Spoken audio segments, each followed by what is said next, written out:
Hello दोस्तों, आपका स्वागत है हमारे चैनल लर्निंग रॉक्स पर। आज इस वीडियो में हम आपके लिए लेकर आए हैं संख्याओं के प्रकार। संख्याओं के प्रकार। एक, प्राकृत संख्याएं। वो संख्याएं होती हैं जिन्हें हमें गिनती के रूप में लिखते हैं। 1, 2, 3, 4, 5 ये अनगिनत होती हैं। 2, पूर्ण संख्याएं।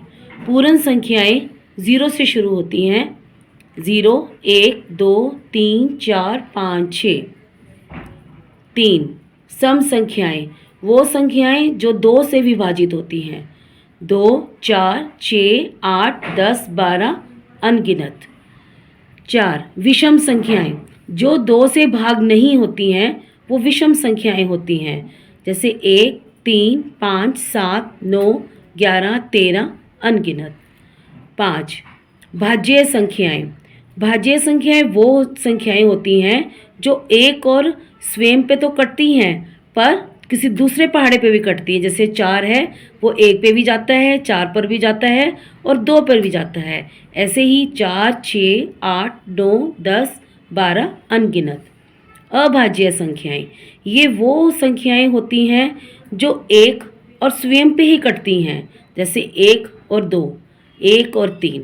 तो ऐसी हैं 2, 3, 5, 7, 11 अनगिनत। पूर्णांक संख्याएं। पूर्णांक संख्याएं धनात्मक होती हैं, ऋणात्मक होती हैं, माइनस में और प्लस में।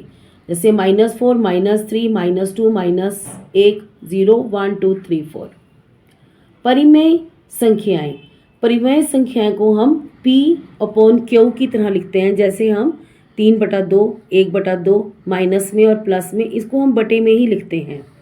अपरिमेय संख्याएं, इनको हम वर्गमूल में लिखते हैं पर ये जो वर्गमूल है ये पूर्ण नहीं होते हैं। जैसे वर्गमूल 3, वर्गमूल 3/2, फिर माइनस में, फिर ये नीचे वर्गमूल आ गया। 10, वास्तविक संख्याएं। वास्तविक संख्याएं वो संख्याएं होती हैं जिसमें परिमेय और अपरिमेय दोनों संख्याएं व्यक्त करते हैं। जैसे 3/4, वर्गमूल 3, वर्गमूल 5, -1, -2। धन्यवाद। Please like, share and subscribe my channel.